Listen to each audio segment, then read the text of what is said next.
Today, we're diving into something that, well, it's a dangerous misconception. It's the very idea of what a disaster even is. The catastrophes hitting us now are faster, they're bigger, and they're way more complex than anything we've seen before. And if we're going to survive them, we have to completely rethink the words we use and the way we see the world. So let's just start with a really core question. What if that word disaster, a word we all think we understand, doesn't really mean what it used to? What if the entire rulebook we've been playing by is for a game that doesn't exist anymore? And this right here, this shows you the shift perfectly. On the left, you've got your 20th century cyclone. It was a weather event, right? Defined by wind and rain. Pretty straightforward. But look to the right. A modern cyclone isn't just wind and rain, not even close. It's a citywide flood, it's a power grid collapse, a communications blackout, a public health emergency, and a mass displacement event, all hitting at the same time. It's a complete cascade of system failures. Okay, first up, the old story. Before we can really wrap our heads around this new reality, we need to take a quick look back at how we used to think about risk. You know, for the longest time, the framework was really simple. We filed disasters into these neat, separate boxes. You had your natural ones, like an earthquake, your human-made ones, like an industrial spill, and your biological ones, like a pandemic. The key assumption behind all of this was that these were separate, isolated problems. And that assumption, it's not just wrong anymore, it's dangerously wrong.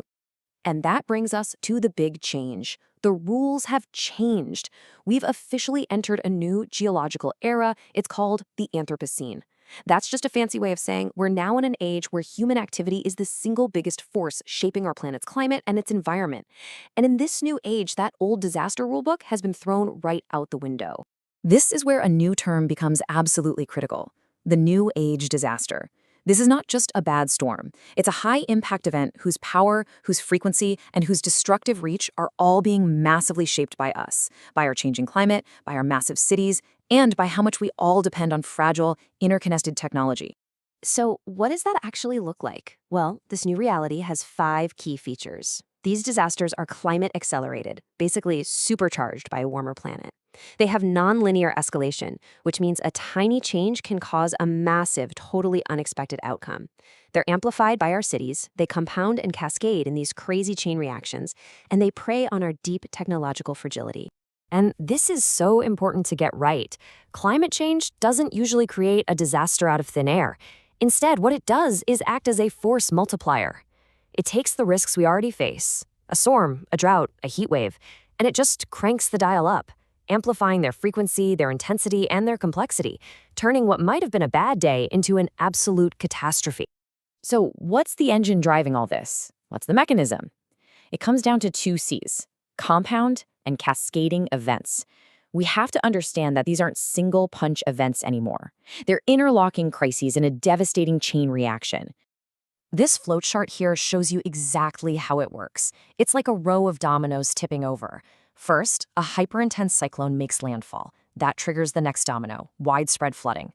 The flooding then causes critical infrastructure, we're talking power, sanitation, communications, to collapse. And finally, the stagnant water and broken systems lead to the last domino, a disease outbreak. Each step triggers the next, creating this multi-layered crisis. Here's another way to think about it. A single hazard, like really extreme rainfall, is bad, no question. But a compound event? Oh boy, it's exponentially worse. When you combine that heavy rain with a storm surge from the cyclone, and then you add a naturally high tide on top of it all, you don't just add the problems together, you multiply them. You create a catastrophic flood that no single one of those elements could have created on its own. All right, so that's the theory. Let's make this real. We're going to look at a case study of a modern cyclone, we'll call it DITWA for our purposes, to see these new rules playing out in the real world. Just look at that number, an increase of over 50 knots in just 24 hours. This is what meteorologists are so terrified of. It's called rapid intensification, or RI. It's when a storm just explosively strengthens, feeding on super warm ocean waters. And what it does is it steals our most precious resource, time. It compresses the window for preparation and evacuation from days into just a few hours. And this table really puts it all side by side. Your historical cyclone, it intensified slowly, and its impacts, while awful, were more or less contained. But a modern cyclone like Ditwa intensifies explosively. Its impact scope is absolutely massive, and it kicks off all those cascading crises we just talked about: disease, infrastructure collapse, you name it. The difference isn't just small, it's a completely different category of event. And this is where the problem gets even bigger, because these new disasters, they're not just hitting a coastline. They're launching a direct attack on the fragile systems our modern lives are built on. This quote from the source material just hits you, right? Technology networks collapse at the moment they are needed most. I mean, think about that paradox for a second. The very systems we built to help us, our communication networks, our forecasting tools, our power grids, are often the very first things to fail when a new age disaster hits. So, what are we talking about here? We're talking about the absolute bedrock of modern society: power grids that light our homes and run our hospitals, communication networks that are supposed to carry life-saving warnings. Even the fancy AI tools and weather satellites we rely on to see the storm coming can get knocked offline. A disaster in one place can send shockwaves through supply chains all around the globe. Okay, so after all that, what do we do? Where do we go from here? Well, in our final section, we'll see that getting through this new era of risk requires a huge shift in how we think. It demands a new guiding principle: resilience. You know, if you think about the 20th century, the whole game was about one thing: growth. We built bigger, we built faster, we expanded everything, all based on the assumption that the world was relatively stable and predictable.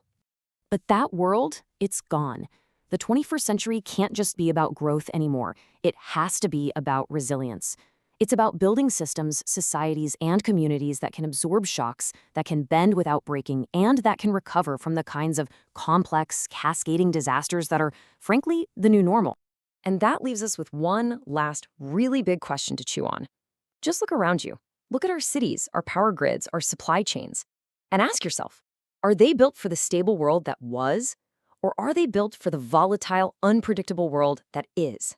Because how we answer that, well, that's going to define everything.